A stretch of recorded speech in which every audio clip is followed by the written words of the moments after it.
Hello and welcome to my garden. This is Agnes, and today we are going to go through how to offer structural supports to the plants that you're growing for a kitchen garden.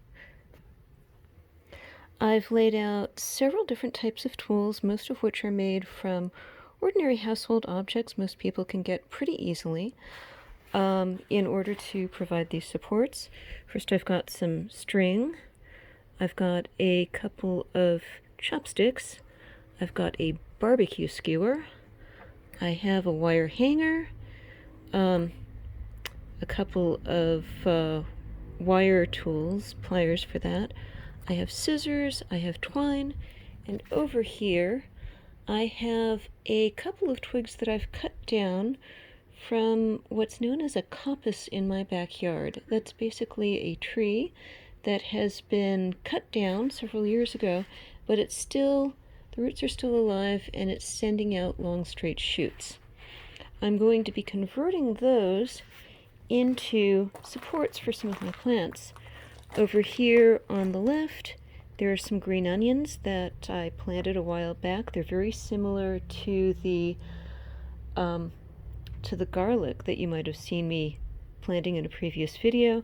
And I've got some beans. These are called royal burgundy beans. I'm shooting this video on the 8th of March 2020, and these were first planted on the 10th. So they have grown up. They're about a foot tall already, and they're ready to go into my container garden. Now, the point here when you're growing some plants is that sometimes they grow a little bit heavier than the stalk can really support, and if the let's say your onion, if it winds up falling over, then it cuts off the vascular system and that part of your plant can die. So what you want to do is create a support for it. I've just put in that ordinary chopstick in there, and now I have some string that I'm going to tie around it very loosely like I'm tying a shoelace. That's a two-handed job, so I will pause this for a second while I'm doing that tying. And there it is. That was a quick operation. It's a loose bow, so you can pull it apart, tie it again if you need to, and so that it's not going to choke off the plant as it's growing a bit taller. Next up, I'm going to be using the barbecue skewer. This here is a planter full of chives that are closely related to onions, and it's growing pretty well, but they're growing pretty quickly, so I put in my barbecue skewer toward the end, and as they get taller, if I don't harvest them faster than they grow, I'm going to be able to tie the leaves to this barbecue skewer and give them that structural support they're going to need in order to be nice and happy and healthy. Sometimes a larger plant needs more support. This is another bucket of green onions I've been growing, and you might be able to see here I've already got some wire hangers that I'm using for supports on this. I put them in previously, and that basically means I've taken apart the hanger and bent it around. I'm going to pause again and demonstrate how that is done. Now, I've set up a workbench in a corner of my back patio because it does help to sit down. The main thing is I want to take this apart, bend it around. You can use wire cutters if you want. You can use pliers of various sorts. Or if you really want, you can just use some elbow grease.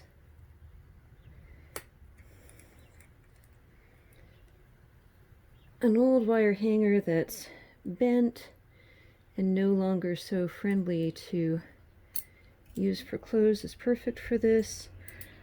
I happen to have used up all of my old wire hangers for that purpose last year, so I'm taking a good one here. But really, as long as it bends, it'll do. So I've taken this apart, straightening it out.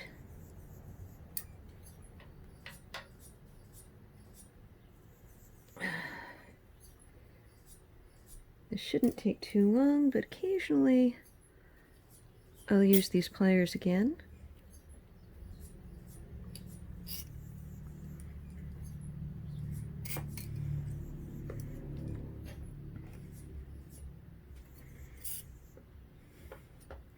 You can probably get away without using any tools at all, but if you've got something like a Gerber, a Leatherman, or any kind of regular toolbox, it does make it easier. Now once I've got it about like that, I bend it halfway and about like this. The idea is to get it so that it forms that kind of a bend. I hope you can see this. Now I'm going to pause again. So we are back here by my green onions, and I'm going to lift up these plants that are leaning over into my Italian parsley and set in this new thing.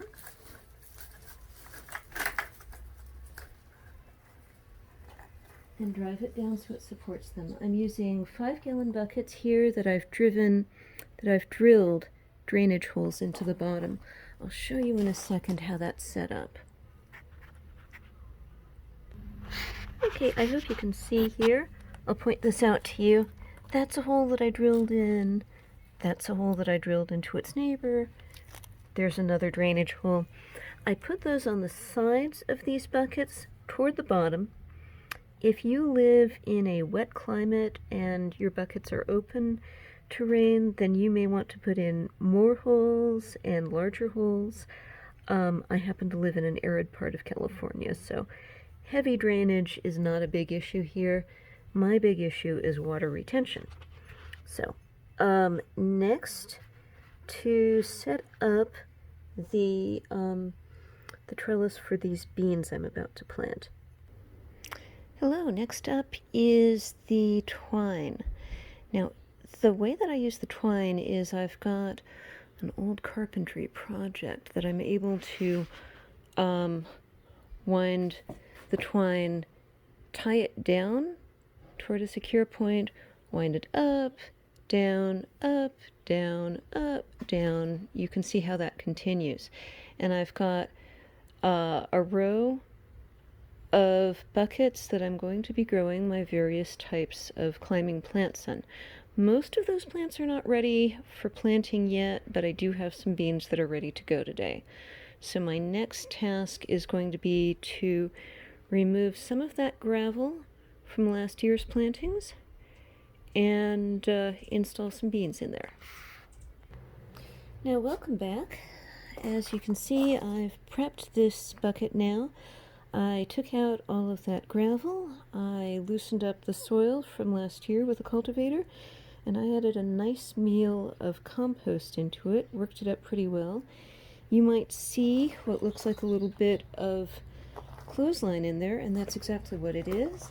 It's from an irrigation system that I might cover in a future video, but for now, we'll worry about getting this healthy little bean plant in there. You see, it's got a really nice root system. Now let's move that aside. Put down the little guy in its new home. And cover it over gently. Now this can use a little bit of support.